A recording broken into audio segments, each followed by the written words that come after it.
She spent her life telling the story until the morning she became the headline.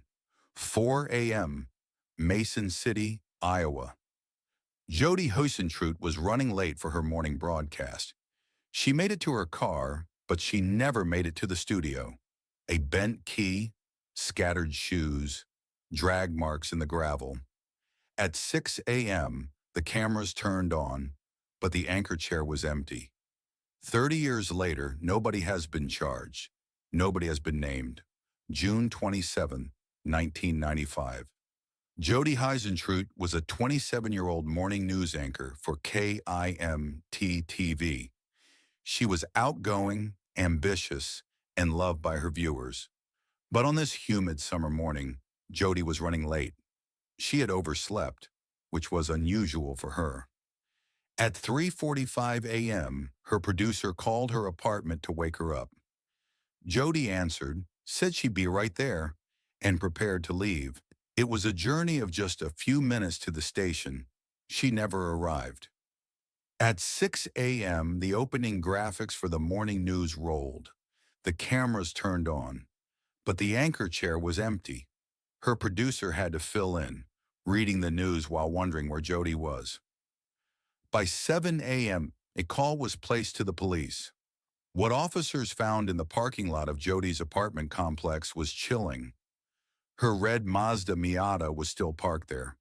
On the ground next to it lay a cluster of items that painted a terrifying picture of a sudden, violent struggle. Her red high-heeled shoes, a blow dryer, a bottle of hairspray, her earrings, and most haunting of all, her car key bent in the lock of the door. It appeared as though Jodi was grabbed from behind just as she was trying to unlock her car. The bent key suggested a desperate, frantic struggle as she was pulled away. Police also found a partial palm print on the vehicle and signs that someone had been dragged across the pavement.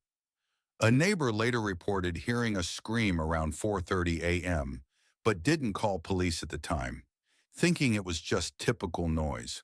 A white van was also reported in the area by a witness around that same time. Despite a massive search involving the FBI, local police, and hundreds of volunteers, Jodi seemed to have vanished into the dark Iowa morning. Who would want to take her? Over the decades, theories have swirled. Some believe it was a stalker, someone obsessed with the beautiful television personality. Others point to a friend who was one of the last people to see her alive at a party the weekend before. Then there are theories involving a local serial killer or even a targeted abduction.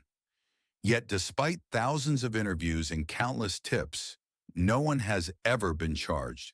No body has ever been found. In 2001, Jodi was legally declared dead. But for her family and for the investigators who still carry her file, the case is very much alive.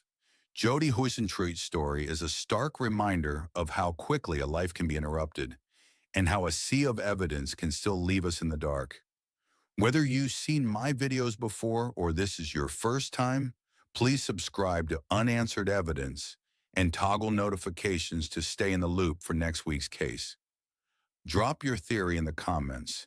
Did someone follow her, or were they waiting in the shadows?